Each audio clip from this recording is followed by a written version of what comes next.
गौरी के गजानंद स्वामी गणनायक भगवान है।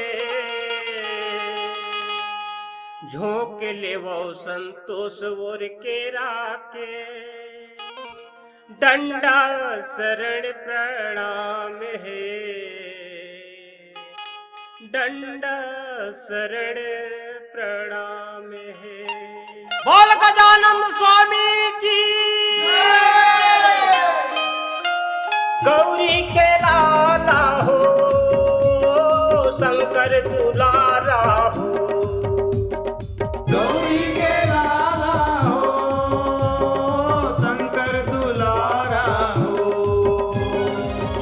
सुन लेवा हो गुहार आए हम तुर द्वार। गौरी के लाला गणराजा सुन लेवा हो गुहार आए हम तुर द्वार। गौरी के लाला गणराजा। गौरी के लाला हो शंकर दुलारा हो। गौरी के लाला हो शंकर दुलारा हो। सुन लेवा हो गुहार आए हम तुर द्वार। गौरी के लाला गणराजा सुन लेवा हो गुहार आए हम तुर द्वार। गौरी के लाला गणराजा।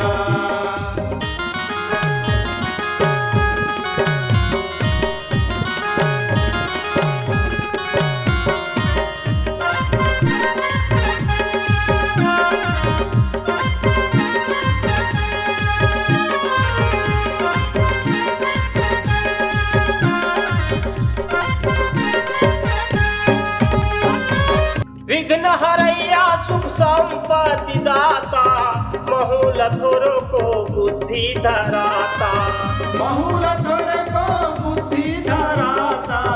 महूल थोर को बुद्धि धराता। मोर है अर्जी बना के मर्जी। एको घड़ी मोर सहारा पर आता। एक घड़ी मोर सहारा पर आता। एक घड़ी मोर सहारा पर आता। वक्र तुंड एक दंत महोदर। गजानंद कहो की लंबोदर। गजानंद कहाँ की लंबोदर। गजानंद कहाँ की लंबोदर। विकट विघ्न धूम्रवर्ण स्वामी। दया करो जी अंतर्यामी। दया करो जी अंतर्यामी। दया करो जी अंतर्यामी। गौरी के लाला हो शंकर दुलारा हो। गौरी के लाला हो शंकर दुलारा हो। सुन लेवा हो गुहार आए हम तुर द्वार। गौरी के लाला गणराजा सुन लेवा हो गुहार आए हम तुर द्वार। गौरी के लाला गणराजा।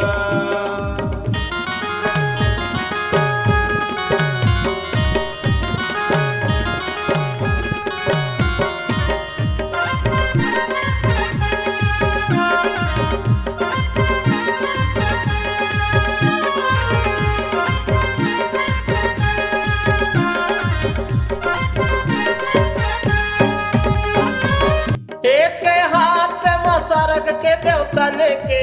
स्वामी तरक्ष करैया गजानन। स्वामी तेरा रक्षा करैया गजानन। स्वामी तेरा रक्षा करैया गजानन। दूसरे हाथ में धरती के मनखे के। स्वामी ते साथ देवैया गजानन। स्वामी ते साथ देवैया गजानन। स्वामी ते साथ देवैया गजानन। तीसर भुजा ले असुर मने के। स्वामी ते वध करैया गणराजा। स्वामी ते वध करैया गणराजा। स्वामी ते वध करैया गणराजा। चौथा हाथ ले नाग कुले के। स्वामी ते दया करैया गणराजा। स्वामी ते दया करैया गणराजा। स्वामी ते दया